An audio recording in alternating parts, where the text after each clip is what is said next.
Donc bonsoir tout le monde. J'ai organisé vite fait une petite discussion avec des gens. J'aimerais que ces petites discussions arrivent un peu plus souvent et qu'elles soient avec plus de monde. Mais on va commencer avec nous trois. Donc moi c'est Roman, on a Amal et on a Frédéric avec nous. Et bah voilà, on va juste donner un petit peu des points de vue de gilets jaunes. Voilà. Donc nous ne représentons que nous-mêmes. Nous ne représentons pas les gilets jaunes. Ce sont nos opinions, nos points de vue basé sur nos connaissances et ça n'engage que nous. Voilà, on est juste des citoyens qui voulons partager un petit peu d'informations avec les restes. Donc, on va commencer par donc le sujet de ce soir qui est le pacte de Marrakech. Donc voilà, Amal, Frédéric. Moi, je viens de découvrir ce sujet, donc j'ai pas plus d'informations que ça. Si quelqu'un pouvait juste présenter un petit peu l'idée vite fait et donner voilà son opinion et son analyse de ce qui se passe et à quoi ça sert. Amal ou moi? Comme tu veux. Allez, vas-y Fred, Alors, je je t'écoute. commence. Donc, bonjour. Moi, j'ai eu dimanche à 15 heures, je suis tombé sur un monsieur un Canadien, qui faisait une visioconférence et qui expliquait que il était important d'apporter cette information qui est que Monsieur Trudeau et Monsieur comment il s'appelle? Eh ben, notre président de la République, Monsieur Macross. Macron, excusez-moi, et que Monsieur Macron va signer ce traité et que cela signera la fin de la souveraineté de la France. Apparemment, il est bien impliqué dans la résistance, si on peut appeler ça comme ça, au niveau du Canada. Mais ils ont un problème, c'est qu'il faut absolument qu'ils aient rendez-vous avec la reine, et la reine ne leur accepte pas ce rendez-vous, donc en fait, ils sont cuits, d'après ce qu'il me dit. Mais il me dit que nous, on n'est pas cuits, et qu'on a un moyen, de destituer le président de la République, par l'article 68 de notre Constitution française. Moi, j'ai appris que c'était les sénateurs qui pouvaient le faire, mais bon. Et que les députés pouvaient refuser, et qu'il fallait absolument qu'en tant que citoyen, on envoie une lettre disant qu'on n'était pas d'accord avec le pacte de Marrakech. l'ONU, le pacte de Marrakech, parce qu'on Est-ce n'a que pas tu peux été expliquer consulté. rapidement qu'est-ce que c'est que ce pacte de Marrakech, dans les grandes lignes? Et malheureusement, tout s'est fait dans l'improvisation, effectivement, entre nous, et j'ai pas eu le temps d'approfondir énormément. Donc, je m'excuse par avance de mon ignorance. Mais la seule chose que je sais, c'est qu'apparemment, ça va ouvrir les vannes d'une immigration totale, et en tout cas beaucoup plus importante et non contrôlée. Et, et ça pourrait se poser certains problèmes. Alors, Amal va expliquer un petit peu plus ce qu'elle a compris, mais pour ceux qui ne sauraient pas ce que c'est, on va mettre un lien YouTube en dessous de la vidéo d'un bonhomme qui a fait une analyse du texte. Et c'est une petite vidéo qui fait 20 minutes, 20-25 minutes, et je recommande tout le monde de l'écouter pour prendre la mesure de ce texte et de ce qui est dedans. Mais Amal, si tu pouvais donner juste ton sentiment. Ouais, alors pour moi, ce traité de Marrakech, c'est, comme disait Frédéric, ça va ouvrir les vannes à cette immigration. Ça avait déjà commencé en fait avec les vagues de migrants qu'on a depuis quelques temps. Euh, Là, c'est par milliers que les gens vont arriver. Et déjà qu'il n'y a pas assez de travail pour tout le monde ici, on s'est à se demander comment on va faire, comment on va les prendre en charge, si c'est pour qu'ils viennent mourir de faim chez nous, qu'ils viennent. Enfin voilà, c'est pas. Enfin, c'est les conséquences, quoi. Ce pacte-là, s'il est signé, enfin, ce traité-là, s'il est signé, euh, ben, c'est juste, je sais même pas quoi dire, en fait. Ok, donc moi je vais donner un petit peu mon analyse. Donc j'ai écouté donc le texte de ce bonhomme qui explique dans les grandes lignes qu'est-ce que c'est. J'ai entendu éventuellement ce Canadien aussi. Donc j'ai été me renseigner. Donc le Canadien est un peu catastrophiste sur la perte de souveraineté, tout ça, tout ça. Bon, il a Non. raison d'une certaine manière dans le sens où si nous perdons la capacité de fermer nos frontières, eh bien nous perdons en effet une partie de notre souveraineté, puisque là on parlerait d'une invasion organisée. Alors, sous égide, bien sûr, des droits de l'homiste, sous l'égide de protéger la veuve et l'orphelin, bien sûr, par les mêmes personnes qui vont bombarder ces pays, par les mêmes personnes qui vont créer le chaos qu'ils vont ensuite dispatcher. Donc, quand on observe en effet les quelques dernières années, la façon dont subitement, alors que jusqu'à maintenant tout fonctionnait relativement bien, on a eu une invasion de masse qui est rentrée en Europe, qui bien évidemment, j'espère que les gens sont conscients, est organisée, orchestrée, manipulée. Alors j'ai commencé à voir des gens qui commençaient à dire oui, mais vous êtes contre l'immigration, machin, bidule. Non, c'est pas que je suis contre l'immigration. Dans l'absolu, dans le futur, je rêverais d'un monde dans lequel les frontières disparaîtraient.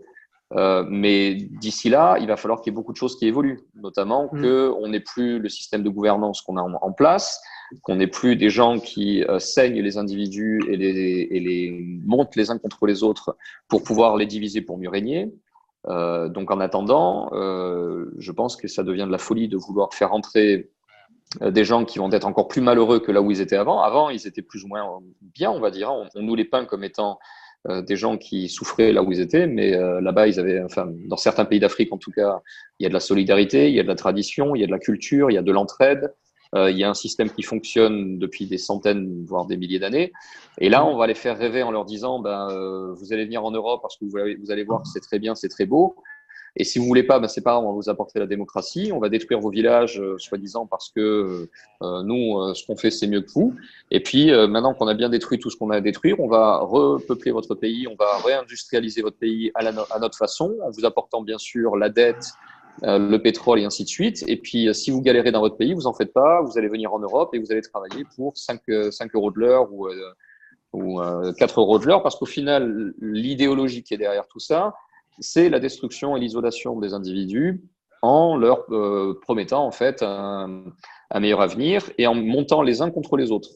Donc, ce que Amal essayait de dire quelque part, c'était que dans notre pays, on a déjà des revendications, le pays est en feu parce que les gens en ont marre, parce que ceux qui souffrent et qui sont directement en bas, c'est-à-dire tous ceux qui n'arrivent pas à tirer leur épingle du jeu, parce qu'il y a une partie de la population qui tire leur épingle du jeu et toute l'autre partie de la population qu'on a plein le dos, eh bien, si on fait rentrer encore plus de gens qui vont tirer vers le bas et niveler vers le bas, comme le fait l'Allemagne, qui est le grand modèle, bien évidemment, on va avoir de plus en plus de gens qui vont être contents de travailler pour 3 euros de l'heure et de plus en plus de personnes qui ne pourront plus même se rebeller, puisqu'on dira, sois contente que tu aies même 200 euros de retraite par mois ou que tu gagnes 400 euros par mois parce que regarde, tu as un mec qui travaille pour moins cher que ça.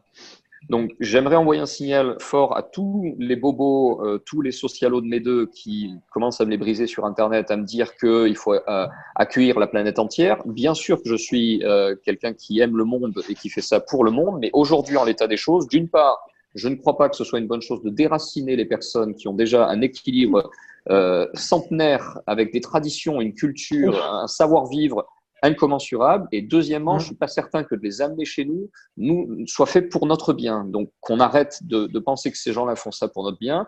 Nous sommes gouvernés par des traîtres, que cela se dise. Les élus sont des traîtres, les sénateurs sont des traîtres, les gouvernements sont des traîtres. Et il est temps qu'on se réveille de cette réalité-là. Voilà, ça c'est mon point de vue. Ça n'engage que moi, bien sûr. Est-ce que vous avez des choses à ajouter? Oui, oui, Fred. Oui. Alors, moi, personnellement, je mettrais un moderato, ce qui n'est pas mon style, mais je mettrais un moderato. Il y a certains politiciens qui, à mon avis, ne sont pas des traîtres. Donc, à commencer par ceux qui sont les plus proches des gens, c'est-à-dire les maires des petits villages en France. Et il y en a beaucoup, puisque j'ai moi-même eu un patron qui était maire d'un petit village et qui était parfaitement sincère dans sa démarche et qui, voilà. Donc, on trouve de toute façon toujours un contre-exemple. Hein, c'est tout à fait normal. Ça, c'est juste pour mettre un petit moderato.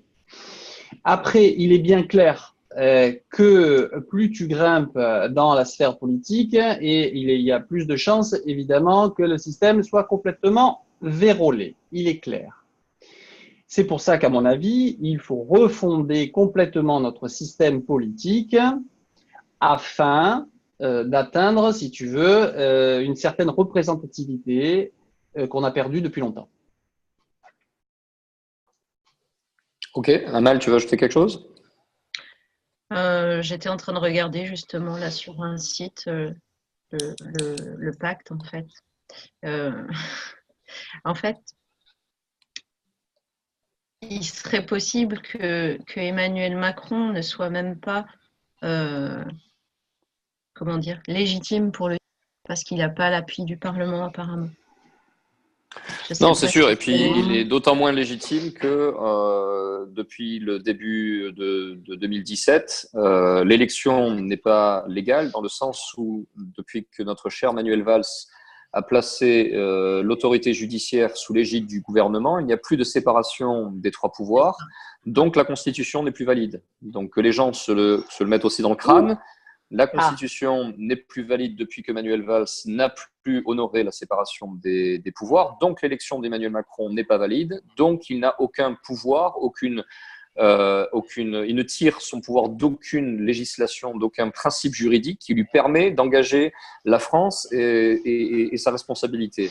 Donc, je savais pas. Sans rentrer aussi loin là-dedans, notre cher traître de Manuel Valls a fait un bon boulot avant de partir.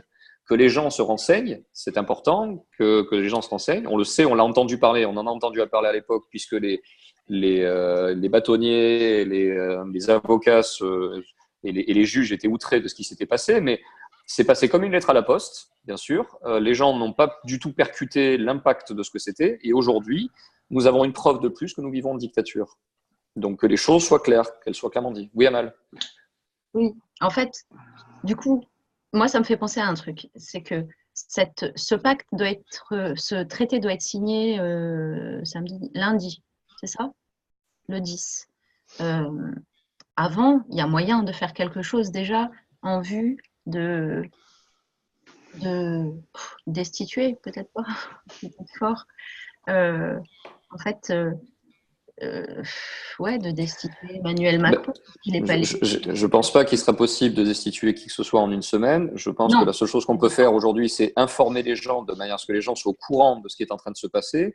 Et peut-être aussi du fait qu'on a laissé aussi la situation des Gilets jaunes s'éterniser depuis quelque temps pour éviter d'avoir ce genre d'informations qui circulent dans les médias ou des gens qui vont commencer à se poser un peu des questions, se renseigner sur des sujets parce que ça a été vraiment complètement occulté. Moi, je suis tombé dessus il y a 2 jours. On était quoi? On était le 29 novembre pour le 10. Donc 10 jours avant, j'entends parler de ça. Ça m'a vraiment surpris parce que je me suis dit, tiens, on aurait dû en entendre parler bien avant. Donc je me demande si peut-être qu'on laisse la situation devenir de plus en plus chaotique au niveau des Gilets jaunes. Donc d'une certaine manière, on est instrumentalisé. Et d'une certaine manière, on le voit, on a quand même un président qui remet de l'huile sur le feu en permanence, qui se fout ouvertement de la gueule du monde. Ça sent quand même un peu l'embrouille. Et on a en plus un ministre de l'Intérieur qui s'en donne à cœur joie, qui va quand même mettre la France en dehors des règlements des conventions de Genève en termes d'opération et de gestion des manifestants. Ça commence à prendre des disproportions complètement énormes par rapport à quoi? Qu'est-ce qu'on essaie de nous cacher? Donc, il semblerait que peut-être si tout se passe tel que eux l'ont prévu, ce qui serait quand même assez relativement bête de leur part, accessoirement, parce que, bon, moi, la première fois que j'ai entendu ça, je suis parti en mode panique, bien sûr, et puis après, j'ai réfléchi 2 minutes, mais si la seule chose qu'on a besoin de faire aujourd'hui, c'est d'informer les gens. Si les gens s'informent sur quoi? Sur, en effet, ce genre de possibilités, mais aussi surtout les solutions de la crise des Gilets jaunes, à savoir le référendum d'initiative citoyenne, le référendum d'initiative populaire, la possibilité de mettre en place un référendum qui donnera au peuple le pouvoir de voter ces lois. Si nous arrivons à obtenir ça, et si les gens, si nous arrivons juste à obtenir le fait que les gens entendent parler de ça, prennent conscience de la solution qui est juste sous notre nez, que ça ne sert à rien d'aller manifester, ça ne sert à rien d'aller bloquer, d'aller taper partout, tout ça, puisqu'on n'a pas de pouvoir. Alors que simplement en ayant ce pouvoir-là, nous avons la possibilité de changer les choses. Si seulement les gens pouvaient entendre ça et comprendre que Les politiques ne servent à rien. Quand j'ai dit on est gouverné par des traîtres, je parlais bien sûr de ceux qui sont à Paris. Je ne parle pas bien évidemment des maires qui, évidemment, les maires ne gouvernent pas. Hein. Les maires exécutent malheureusement. S'ils pouvaient gouverner les maires, le monde ne serait pas là où il est justement. Oui.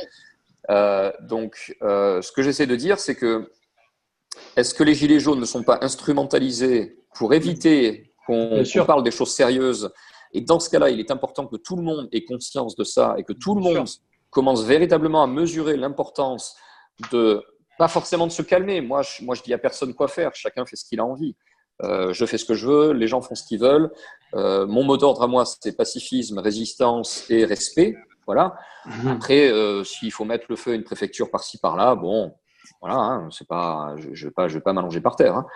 Mais on peut faire les deux. On peut faire les deux, voilà, tout à fait, dans le respect, dans le pacifisme. Hein. On peut brûler gentiment, quoi.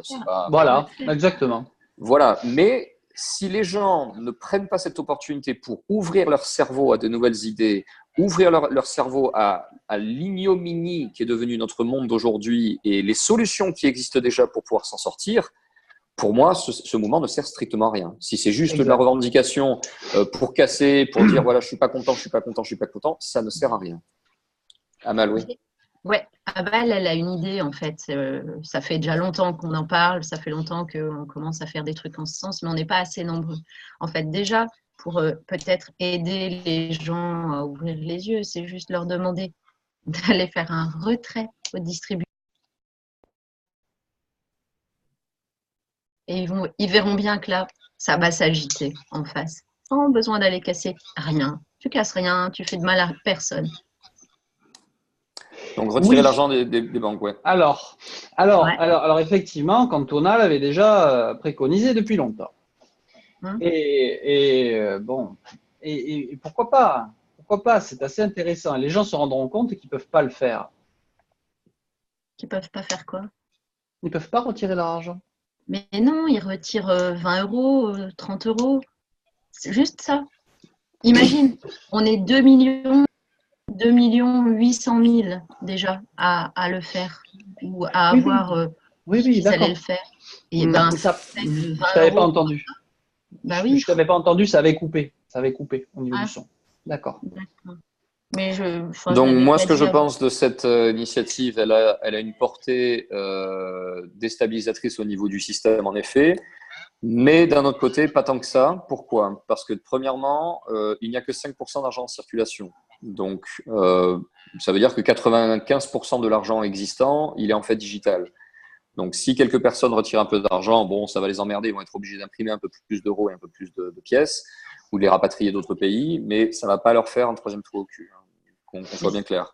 Deuxièmement, l'autre problématique que je vois là-dedans, c'est que comme les gens sont ignorants du mécanisme de la création monétaire, à savoir que les banques créent l'argent et ne le prêtent pas, ça c'est quelque chose que la plupart des gens ne sont pas au courant. Quand vous allez voir les banques et que vous dites que vous voulez emprunter 100 000 euros, en fait elles vous mentent, vous n'empruntez pas 100 000 euros, elles créent 100 000 euros, ça n'est pas pareil. Donc ça, c'est l'ignorance, c'est une écriture comptable. Le fait que les gens soient ignorants de ce processus-là fait que ils sont ignorants en fait de toute la manipulation de la dette et de la manipulation des banques. Et je rajoute encore une fois l'importance de se renseigner sur ces choses-là. L'argent est la chose qui gouverne le monde aujourd'hui.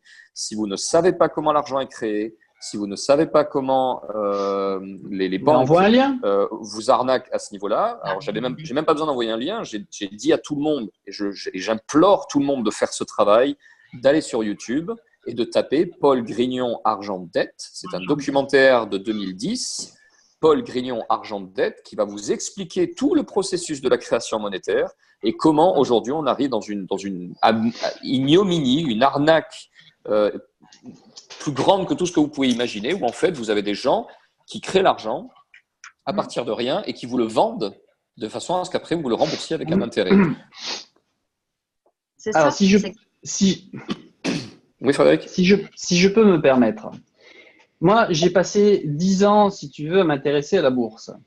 Donc j'ai tradé sur l'euro-dollar et donc je me suis assez intéressé donc à la création monétaire. Et ce que j'ai appris quand même, c'est que maintenant, en tant que particulier, tu peux rien faire. Même si tu t'intéresses, même si tu t'y intéresses, tu peux rien faire. Pourquoi? Parce qu'il y a des algorithmes à très haute fréquence qui travaillent et que, en fait, les règles de bourse ne sont pas respectées.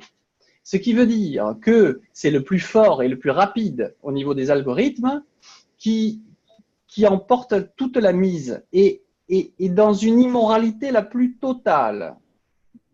L'immoralité la plus totale. Alors, au niveau immoralité, je vais vous expliquer. Vous avez un algorithme qui va passer un ordre d'achat. Il passe un ordre d'achat et c'est le plus rapide. L'autre, qui est un algorithme plus lent, il va vendre quelque chose. L'autre va l'acheter. Mais entre-temps, comme l'autre est plus rapide, il va retirer son ordre. Mais ça, c'est interdit de faire ça, normalement. Et en fait, c'est complètement autorisé. Et c'est pour ça que la bourse est folle. Et c'est pour ça que ça donne des bulles complètement qui se répètent parce que la spéculation est devenue algorithmique. Alors, sans rentrer dans la bourse, puisque là c'est encore un tout autre débat, en effet, on voit en fait des combats complètement déloyaux avec des gens qui ont accès en effet à du trading haute vitesse et compagnie, sans rentrer dans ces problématiques-là, puisque l'idée c'est d'apporter des solutions. Aujourd'hui, la problématique n'est pas vraiment la bourse ou même la création monétaire des banques, c'est le fait que les gens n'utilisent qu'une seule monnaie qui est centralisée par les banques. Depuis 10 ans aujourd'hui, un mouvement est né qui s'appelle la crypto-monnaie. Donc, la plupart des gens ont entendu parler de la crypto-monnaie au travers de Bitcoin. Mais beaucoup de gens n'ont absolument aucune connaissance de ce qu'est Bitcoin, ne comprennent pas ce qu'est Bitcoin. Donc, je voudrais juste expliquer ça en 2 minutes, ce qu'est Bitcoin. En 2 minutes. Donc, la technologie du Bitcoin, qui est en fait un argent digital, est basée sur une technologie qui s'appelle la blockchain. Si vous n'avez jamais entendu parler de la blockchain en 10 ans, c'est normal. C'est la technologie dont tous les États du monde sont terrifiés. Pourquoi ? Parce que c'est une technologie infalsifiable. Pourquoi est-ce qu'elle est infalsifiable ? Parce qu'elle est basée sur le principe de la chaîne de blocs. Alors, la chaîne de blocs, c'est quoi ? C'est vous avez des blocs qui représentent des écritures comptables. Okay ? C'est comme si on mettait des cahiers de comptabilité dans lesquels on va noter des transactions entre individus. Dans ces principes-là, chaque bloc qui est rajouté l'un après l'autre, le bloc d'après ne peut pas, une fois qu'un bloc a été rajouté, on ne peut pas revenir sur le bloc d'avant. Donc ça veut dire que lorsque la chaîne a été créée, elle devient comme si c'était inscrit dans le marbre. Ok ? Mais on va dire, mais n'importe qui peut modifier cette chaîne. Non, puisque chaque bloc qui est rajouté toutes les 15 minutes. Et dans ce laps de temps, toutes les 15 minutes, vous avez des clés de sécurité 256K qui font que même les plus grands ordinateurs du monde prendraient des mois, si ce n'est pas des années, pour arriver à craquer ça. Mais ce n'est pas tout. Une fois qu'un bloc est rajouté après le bloc suivant, la totalité de la copie de la blockchain est envoyée à la totalité de réseaux complètement anonymes et décentralisés. C'est pour ça qu'il n'y a pas de société Bitcoin, c'est pour ça qu'il n'y a pas de serveur Bitcoin, ce sont des individus. Et c'est même pas les individus eux-mêmes, c'est les logiciels en fait qui traitent ces informations. Donc il n'y a pas vraiment d'intervention humaine. Donc vous avez en fait un système qui est incraquable, impiratable. Et si quelqu'un venait à vouloir modifier sa blockchain sur son ordinateur, il serait l'erreur, les 0,01% d'erreur systémique du réseau qui serait automatiquement bannie. Puisque si vous avez 99% d'un réseau qui reçoit une copie et que un se retrouve avec une copie différente, forcément cette personne à chercher à hacker la blockchain et cette personne serait dégagée du réseau. Donc la blockchain est l'instrument d'émancipation des peuples. Mais parce que nous ne savons pas ce qu'est la blockchain, parce que nous ne sommes pas intéressés sur ce qu'était le Bitcoin, nous ne savons pas qu'aujourd'hui nous avons la possibilité de créer notre argent. Okay ? Donc pourquoi est-ce que c'est si important ? Parce qu'aujourd'hui, celui qui contrôle la création monétaire, comme le disait Amal, comme le disait M. Ford dans les années 20, si les gens savaient comment l'argent est créé, il serait dans la rue demain. C'est clair. Parce que ceux qui contrôlent la création monétaire contrôlent votre vie. Grâce à la crypto-monnaie, vous avez la possibilité de vous réapproprier la création monétaire. Alors, c'est pas parfait, évidemment. J'entends toujours des gens me prendre la tête avec la consommation d'énergie, blablabla, tout ça. Tout ça sont des faux problèmes, puisque si demain, nous pouvions reprendre la possibilité de créer notre argent, nous pourrions mettre en place des solutions. Et ces solutions, elles sont très simples. Au niveau politique, réécriture de la Constitution par référendum initié par le peuple. Très simple. Pour la santé, l'herboristerie, l'homéopathie, la tradition alchimique française que nous avons depuis des siècles, qui est maintenant interdite depuis 50 ans, puisque les médicaments qui sont issus des plantes, eux, peuvent être vendus, mais par contre, les produits directement issus des plantes, eux, sont interdits. Allez m'expliquer pourquoi. Au niveau de la nourriture, pas d'OGM, bien sûr, une nourriture variée avec des graines paysannes, des graines anciennes, des choses qui vont permettre au corps de se sentir en vie. Au niveau de l'énergie, nous avons l'inventeur de l'électricité moderne, Nikola Tesla, le père de notre civilisation, qui n'est rien d'autre que l'inventeur du courant alternatif, de l'infrarouge, de la radiofréquence, tout ça, qui lui-même avait créé un générateur puisant de l'énergie du vide. Oui. Du vide. Ça signifie qu'aujourd'hui, quand on nous prend la tête avec des panneaux solaires qui convertissent un peu de soleil ou des turbines d'éoliennes qui font tourner et qui récupèrent l'énergie du vent, on se fout de notre gueule. Il y a 120 ans en arrière. Moteur à eau qui ne fait aucune pollution et qui consomme 5 fois moins. Le moteur à eau, le moteur à hydrogène, il existe des tonnes de technologies aujourd'hui qui sont complètement mises sous drapeau pour que notre cher président puisse pouvoir venir et mettre sa gueule enfarinée et nous raconter comment il faut passer à l'écologie en achetant des voitures à 30 000 balles et en s'endettant encore pour 30 ans. Okay, donc, que les gens se mettent à réaliser que l'endettement de ces voitures n'a rien à voir avec votre bonheur, votre plaisir. Ce sont juste des moyens d'asservir les gens par la dette et pendant qu'on leur met des immigrés dans les pattes pour qu'ils puissent continuer à se battre les uns contre les autres. C'est ça. D'ouvrir des marchés aux copains. Ouais. Et tu sais quoi? En fait, c'est sortir de la peur. En fait, on a peur. Tout le monde a peur. Moi, je sais que le Bitcoin, c'est quelque chose qui me fait peur parce que je me dis, où va passer notre argent? Comment… Bon. Pourquoi? C'est infalsifiable. Hein. Au moins, c'est plus honnête. Ouais, mais Alors moi, j'ai un remède contre la peur. Hein. J'ai un remède contre la peur parce que la peur, c'est quelque chose qui n'existe pas. Hein. C'est l'anxiété d'un futur hypothétique. Okay, c'est ça. Okay, le remède de l'anxiété d'un futur hypothétique, c'est de savoir. C'est la connaissance. C'est sortir de l'ignorance. Okay, la peur n'induit des produits que par l'ignorance. Lorsque vous savez, tu sais, quand tu as peur du monstre qui est sous le lit, qu'est-ce que tu fais? Tu regardes et tu n'as plus peur. Ouais. Tu as peur du monstre qui est dans le placard, tu regardes, tu n'as plus peur. À chaque fois que tu as peur, renseigne-toi.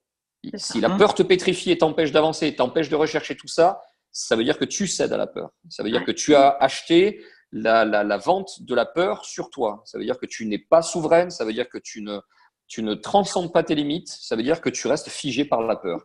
En fonctionnant comme ça, tu ne vas nulle part. Quand tu as peur, renseigne-toi. C'est le réflexe que tout le monde devrait avoir. Je ne sais pas ce que le Bitcoin, je vais sur YouTube, je tape Bitcoin et j'apprends. Si j'ai peur que YouTube soit falsifié, je regarde une vidéo, 2 vidéos, 3 vidéos, 4 vidéos, 10 vidéos. Au bout de 10 vidéos, si les 10 personnes me disent la même chose, il y a très forte chance que ce soit la vérité. Okay, donc les gens doivent mettre en place des mécanismes dans leur cerveau de dire, d'une part, je jette ma télévision, c'est même pas que je l'arrête ou je l'éteins, je la jette, ma télévision. Okay, ça, c'est comme les alcooliques ou les drogués. Okay, il y a un moment où il ne faut pas dire, non, mais je vais laisser des clopes traîner ou je vais laisser une petite aiguille par-ci, par-là. Non, tu jettes. Je t'en parle, moi, de droguer, je vais t'en parler, moi. Pour se détoxifier, il faut jeter les choses. Donc la télé, tu la jettes, ok, et tu passes du temps seul avec toi-même, ok. Tu t'ennuies, c'est très bien de s'ennuyer. Aujourd'hui, il y a même des psychothérapeutes, des pédiatres qui t'expliquent qu'aujourd'hui les enfants ne s'ennuient plus, et c'est un drame pour eux. C'est un drame de ne plus s'ennuyer parce que s'ennuyer, ça veut dire méditer, ok. Mettez-vous ça dans la tête. Quand tu t'ennuies, tu médites en fait. Ton cerveau se met en mode pause. Et tu te mets à t'apaiser, à te calmer, et tu te mets petit à petit à digérer la folie du monde. Aujourd'hui, on n'a plus le temps de méditer parce qu'on n'a plus le temps de s'ennuyer, parce qu'on est tout le temps tac, tac, tac, tac, tac, tac, tac, tac, tac, la télé, le travail, l'argent, les gosses, la dette, le machin. On n'a plus le temps de s'ennuyer, quoi. Et c'est exactement ce qu'ils veulent. Méditer, c'est un grand mot. Alors, si tu as méditer, ça ne veut rien dire, méditer. Alors, c'est pas pour rien que je dis ça. Je dis ça parce qu'en fait, il y aura plein de gens, j'espère, qui nous regarderont, et qui ne seront pas spécialement à fond de méditation et machin, c'est quoi ça encore? Bon. Méditer pour moi, si tu veux, c'est effectivement calmer ses pensées, effectivement, et avoir une introspection et se regarder à l'intérieur tranquillement. On n'est pas obligé d'être Bouddha, quoi. On n'est pas obligé. Bouddha, c'est Bouddha. Jésus, c'est Jésus. D'accord? Et ma mère, c'est ma mère. Donc, c'est différent, si tu veux. On peut arriver à être calme, posé, tranquille, à condition d'avoir au moins 1 heure de marche par jour, d'avoir un sommeil de qualité comme il faut, admettons 8 heures de sommeil, tranquille, avoir un territoire, un espace d'intimité où on peut se retrouver, ce qui n'est pas le cas de tout le monde. Et bien sûr, après, une alimentation, puisqu'évidemment, tout ce que tu mets dans ton corps, évidemment, ça rejaillit un tout petit peu. Je peux dire Pas mal. quelque chose? Ouais. Bien sûr. Parce que pour moi, méditer, je suis d'accord avec toi, c'est tout ça. Mais tout ça, ça veut dire encore faire des efforts pour certains. Et pour moi, méditer, c'est juste mettre un peu de conscience, un peu plus de conscience dans ce que tu fais, tout simplement. Ouais, peut-être. Ouais. Tu respires, tu prends conscience de ton inspiration, de ton expiration. Tu te laves, tu prends conscience de l'eau, le savon. C'est ça la même. Moi, je fais de l'apnée. Ça m'a appris énormément de choses sur la respiration. Voilà. Mais de l'apnée, pas l'apnée du sommeil. Hein. D'accord? Tous les jeudis soirs. Il y a l'entraînement d'apnée. C'est très intéressant, très très intéressant. Donc, ils t'apprennent même, si tu veux, à faire grossir ta rate avec des aliments, hein, pour pouvoir avoir une fonction d'épuration au niveau de l'oxygène beaucoup plus importante. Donc, c'est passionnant. On apprend énormément de choses sur la physiologie. Moi, j'ai un mec qui est extraordinaire, qui en connaît plus que moi, alors que je suis pharmacien, qui en connaît plus que moi sur la physiologie. Je peux te dire que je suis impressionné. Donc, mais tout ça, ça s'est fait, cette connaissance, ça c'est pour revenir à un roman, cette connaissance qu'a acquis mon professeur d'apnée, ça s'est fait par l'oralité. Ça s'est fait. Parce que quand on parle à quelqu'un, quand on s'adresse à quelqu'un et qu'on fait passer un message, on le retient beaucoup mieux parce qu'on véhicule des émotions avec. On véhicule plein de choses. Et c'est comme ça qu'on retient les choses. Il faut que les gens se parlent. Il faut qu'ils ressentent aussi. Là, on l'a bien ressenti. Là. Donc, ouais, en effet, la méditation, pour moi, c'est quelque chose qui est aussi simple que de s'ennuyer, tout simplement. De ne pas avoir peur de s'ennuyer, de ne pas avoir peur de simplement contempler le monde, de s'arrêter 2 minutes, de regarder les arbres, regarder le ciel, regarder le soleil, regarder les choses simples. Mais de le faire en effet en conscience, d'être présent, d'être dans l'instant présent, de ne pas être dans 5 minutes ou 10 minutes avant, c'est d'être présent. Et rien que ça, c'est quelque chose qui à la fois manque aux adultes, manque aux enfants, et on ne fera pas croire que ça n'est pas voulu d'une certaine manière, qu'on ne veut pas d'une certaine manière nous pousser à être constamment dans l'urgence. Et il est temps que les gens réalisent que c'est des toutes petites choses. Ça peut être simplement en effet s'arrêter quand on prend sa douche sur le plaisir de recevoir l'eau, parce qu'au bout d'un moment, on est habitué par tout ça et du coup, on ne voit plus la valeur des choses. Et moi, je peux en parler parce que, au travers de quelque chose que j'ai fait récemment, qui est de la photo, j'ai redécouvert le plaisir de contempler les choses grâce simplement au plaisir de prendre des photos. Voilà, avec mon téléphone, j'ai commencé à prendre des photos, mais plus seulement prendre des photos pour prendre des photos, mais m'arrêter et contempler la beauté du monde. Et ça, je le conseille à tout le monde pour se recentrer, pour revenir un petit peu en soi. C'est voilà, de prendre simplement le temps de prendre des photos et de prendre des belles photos, de révéler la beauté dans un instant. Moi, j'adore la photo, donc on s'enverra des photos si tu veux, c'est un régal. Tu verras qu'on se comprendra bien. Le truc, c'est que on est dans un système d'éducation nationale. Déjà, rien que le nom, ça sent mauvais. Parce que l'éducation, c'est les parents. C'est pas le rôle. Si tu auras beau inculquer des valeurs à tes enfants, la seule chose qu'ils feront, c'est ce que tu fais toi. Donc voilà, ça déjà, c'est de base. Bonjour. Ça, c'est de base. Oui, en effet, il faut que nous soyons nous-mêmes les exemples. Si on n'est pas un exemple nous-mêmes dans notre existence, on ne peut pas le demander. Voilà. Moi, j'ai des personnes qui sont venues me voir sur Internet en me disant tu devrais faire ces choses-là comme ça ou tu devrais les dire comme ça. Et mon message a été très clair. Ne vous permettez pas de me dire ce que j'ai à faire. Montrez-moi l'exemple. Faites et montrez-moi l'exemple. Okay, montrez-moi ce que vous êtes capable de faire, dites des choses et après, je m'inspirerai peut-être de ce que vous faites. Okay, mais les gens qui viennent me dire fais comme ça, fais comme ça, fais comme ça, le message est le même et sera toujours le même. Montrez-moi d'abord. Faites les choses et montrez-moi et peut-être je serai inspiré par votre exemple. Okay, voilà. Je voudrais juste qu'on passe sur un autre sujet vite fait. Donc, attends, juste après une dernière chose, ça prend 5 secondes. 5 secondes. Mon père, il faisait des problèmes. Maintenant, ils font que des exercices. Mon père, si tu veux, quand il faisait un problème, il mettait une semaine sur un exercice, sur un problème, pardon.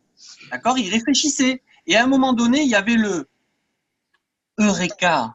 Oui. Et toute la pelote de laine, elle se défaisait. Et tu tirais le fil et tu trouvais la solution. Maintenant, ils appliquent des recettes. Comment tu veux qu'ils réfléchissent? Donc, c'est évident que c'est voulu. Bien sûr, c'est voulu. C'est juste évident. Donc là, j'aimerais juste qu'avant qu'on s'arrête, parce que je voulais juste qu'on fasse quelque chose, une petite introduction ce soir, et j'aimerais qu'on en fasse d'autres et que d'autres personnes nous joignent. Donc, premièrement, si vous voulez nous joindre, venez sur le groupe Gilets jaunes pour un droit à un référendum initié par le peuple. Alors, ceux qui sont au courant, ça s'appelle aussi le RIP ou le RIC, référendum d'initiative populaire ou référendum d'initiative citoyenne. Ceux qui n'ont jamais entendu parler, renseignez-vous. Vous avez un homme extraordinaire en France qui s'appelle Étienne Chouard, qui a fait un travail d'information et de réflexion pendant les 5-8 dernières années pour préparer le terrain à ce qui est en train de se passer aujourd'hui. Nous avons des solutions à la crise actuelle. La crise actuelle n'est pas un problème de taxes, ça n'est pas un problème d'information, ça n'est pas un problème de traître au pouvoir, ça n'est pas un problème de tout ça, c'est un problème d'impuissance du peuple. Donc, si on est capable de résoudre l'impuissance du peuple en mettant en place un droit à pouvoir emmerder le pouvoir quand on le veut, on règle tout. Okay ? Aujourd'hui, ça fait des années qu'ils nous laissent manifester parce qu'ils savent très bien qu'une manifestation ne sert strictement à rien.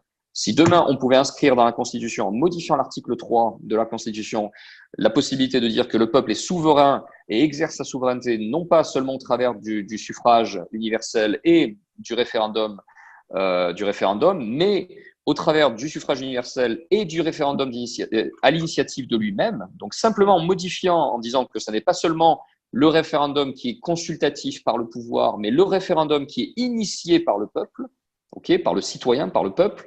Si seulement nous pouvons modifier cet article de Constitution, après ça, c'est la porte ouverte à toutes les revendications. Les gens doivent se mettre ça dans le cerveau. Ça n'est pas la peine de perdre notre temps à dire qu'on veut on veut plus travailler après 60 ans, on veut plus ci, on veut plus ça. Ça ne sert à rien, strictement rien, parce que c'est toujours supplier pour être entendu. C'est toujours supplier pour qu'on fasse ce qu'on leur demande. Il ne faut plus supplier, il faut imposer au pouvoir. Donc, il faut une revendication qui est de dire je ne vous laisse plus le pouvoir, je ne vous laisse plus décider de ma vie, je ne vous laisse plus faire ce que vous avez envie. Et ça, c'est l'article 3 de la Constitution qui le permet. D'accord. Donc, pour ceux qui ne sont pas au courant, allez sur le site d'Étienne Chouard, renseignez-vous. Il y a 4 processus de référendum qui peuvent être possibles. Le référendum constitutionnel, le référendum local, le référendum pour dégager un politicien qui ne fait pas ce qu'on lui dit, ou le référendum pour s'opposer à une loi votée par le Parlement. Une fois qu'on a ces 4 référendums que nous pouvons actionner quand nous le voulons, c'est fini. On n'a plus de problème. Mais les gens vont préférer se cogner la tête contre le mur ou se frapper des CRS plutôt que de réfléchir et de s'enseigner un tout petit peu. OK ? Donc, ça, c'était le sujet qui, pour moi, était vraiment primordial d'aborder aujourd'hui parce que beaucoup de gens sont au courant. On a à peu près 100 000 personnes qui suivent Étienne Chouard.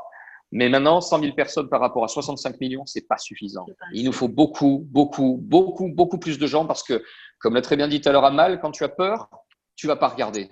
Ouais. Donc, on a la solution qui est là. Les gens ont peur, ils vont pas regarder, alors que la solution, elle est là. On la connaît, la solution. On met ça en place et après, on décide si on garde le président, si on dégage les assemblées, si on met en place un nouveau Sénat et compagnie. Mais la première des choses à faire, c'est que les gens sachent quelle est la solution. Tant qu'ils ne le sauront pas, ils seront dans l'obscurité. Et notre boulot à nous, c'est de faire en sorte de les en sortir. Oui, Fred. Si je peux rajouter quelque chose, je travaille dans un quartier à la ZUP Sud. Et je tiens quand même à dire que Étienne Chouard, ils le connaissent, d'accord ? Ils le connaissent très bien et ils sont à 100% derrière lui.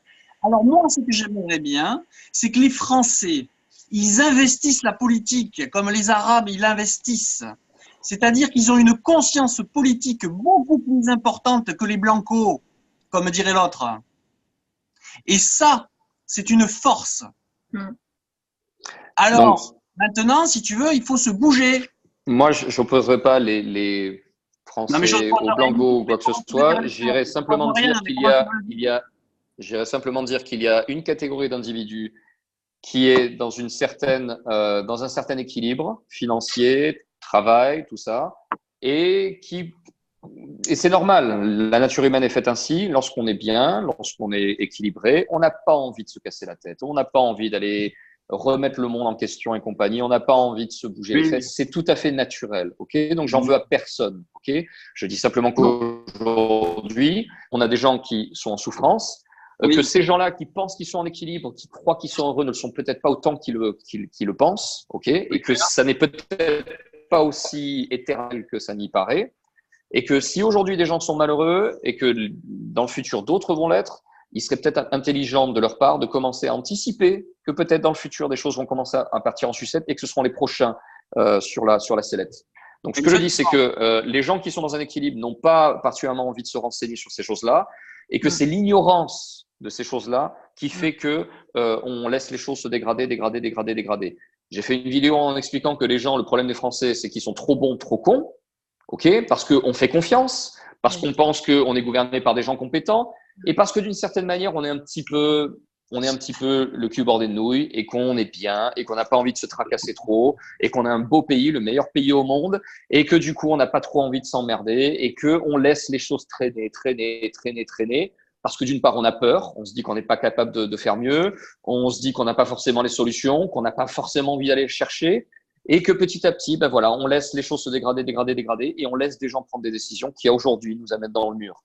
Donc les gars, réveillez-vous, renseignez-vous. Vous avez Paul Grignon à l'Argentette, vous avez Étienne Chouard, vous avez François Asselineau, et pourtant j'ai pas voté pour lui, l'UPR, vous avez des tas de gars qui vous apportent énormément de solutions. Éduquez-vous et éduquez les gens autour de vous.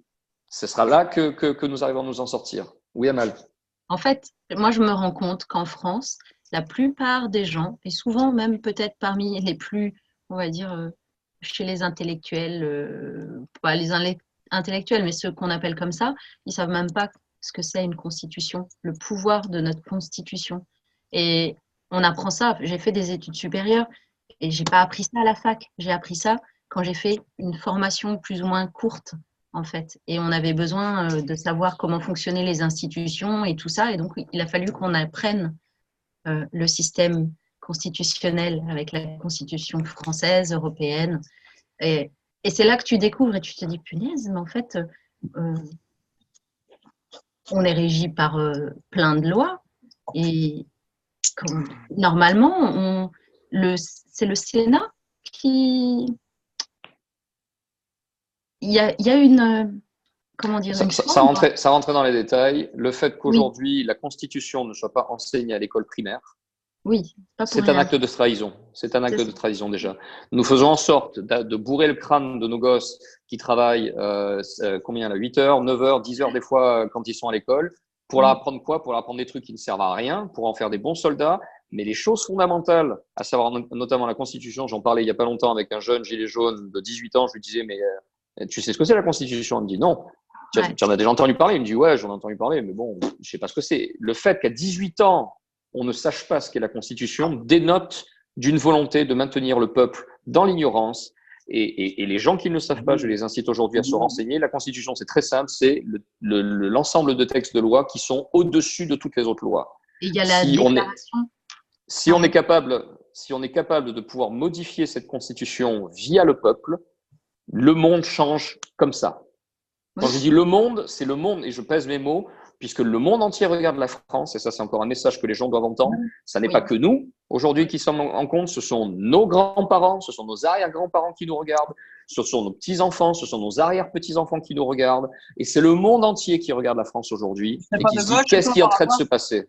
Qu'est-ce qui est en train de se passer là, au ce moment? Tout le monde est en train de nous regarder, il est temps que les gens se réveillent. L'Islande a fait quelque chose que nous n'avons pas réussi à faire il y a 10 ans en arrière, à dégager leurs banquiers, à mettre leurs gouvernants en prison. Oui. Donc, si l'Islande a été capable de le faire, et on ne peut pas dire que l'Islande soit la France quand même, moi depuis que je suis né, on m'a dit Cocorico, 1789, machin, tout ça. Si eux ont été capables de faire ça et que nous, on n'a pas été capable de faire ça, ça en dit long sur nous. Donc, il est temps qu'on se réveille. C'était un anarchiste, petite précision. Hein. Qui? Ben, je crois, hein, celui qui est à l'initiative des réformes des réformes de l'Islande, non, je crois. Très bien, peu importe ce qu'il est, je ne me fie pas à la personne, je me fie aux actes et à Bon, ce que les écoute, gens tu as font. parlé d'Asselineau, alors si tu veux, je peux parler d'anarchisme. Non, non, mais Asselineau, j'ai pas plus de. Je m'en fous Non, mais d'Asselineau. je sais, non, mais Il dit des choses alors, intéressantes, en effet, qu'il faut sortir de alors, l'Union européenne. juste une chose, juste une chose, juste une chose, juste une chose. Alors, on parle pas politique, mais juste une chose intéressante.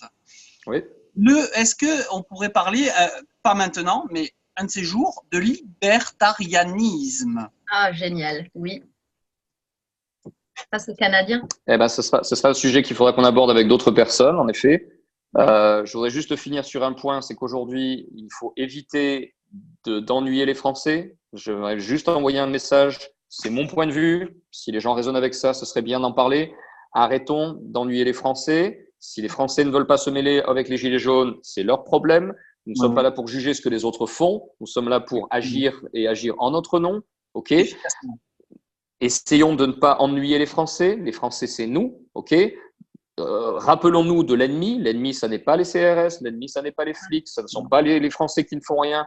L'ennemi, c'est le gouvernement. Et l'ennemi numéro un, c'est notre incapacité à nous éduquer et à attaquer les sources de nos problèmes, à savoir notre impuissance constitutionnelle. Ok, donc moi, je recommande à tous ceux qui veulent emmerder le système, en effet, d'attaquer non pas les Français, mais les symboles.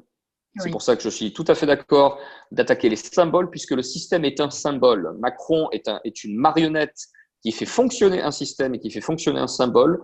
Ce système est un symbole. Attaquons-nous au symbole. Mais foutons la paix à ceux qui vivent dans ce système parce que chacun fait ce qu'il peut à son petit niveau. Moi, j'ai de la haine pour personne. Je n'en veux à personne. Je suis là pour apporter des solutions. Je ne suis pas là pour critiquer qui que ce soit. Tout ce que les gens font, je l'accepte et je l'accueille et je le respecte du mieux que je peux. Mais voilà, un petit peu de raison. Notre ennemi, ça n'est pas le peuple. Notre ennemi, c'est le système. Attaquons-nous au système, attaquons-nous au symbole et éduquons-nous pour apporter les bonnes solutions. C'est ce que je voudrais finir avec. Si vous avez quelque chose à dire, je vous laisse. Petite précision, parce que si tu veux, moi je suis un guerrier, mais un guerrier de la paix. Donc si tu veux, le pire ennemi, c'est nous-mêmes. Et après, on peut discuter. Amal, le mot de la fin? Bah, le mot de la fin. Reprenons notre pouvoir déjà sur nous-mêmes. Et puis après, Voilà. Mettons-nous des coups de pied au cul, en douceur. réveillons-nous. Et avec amour. Merci Et avec beaucoup, amour. messieurs, dames. Je vous souhaite une excellente soirée. Et pour ceux qui voudraient participer aux prochaines discussions, manifestez-vous sur le groupe Gilets jaunes pour un droit à référendum initié par le peuple. Inscrivez-vous et faites-nous savoir. On essaiera d'organiser ça un petit peu plus souvent pour avoir les points de vue du maximum de personnes. Merci à vous, portez-vous bien et à bientôt. Merci beaucoup. Salut. Ciao. C'est éteint.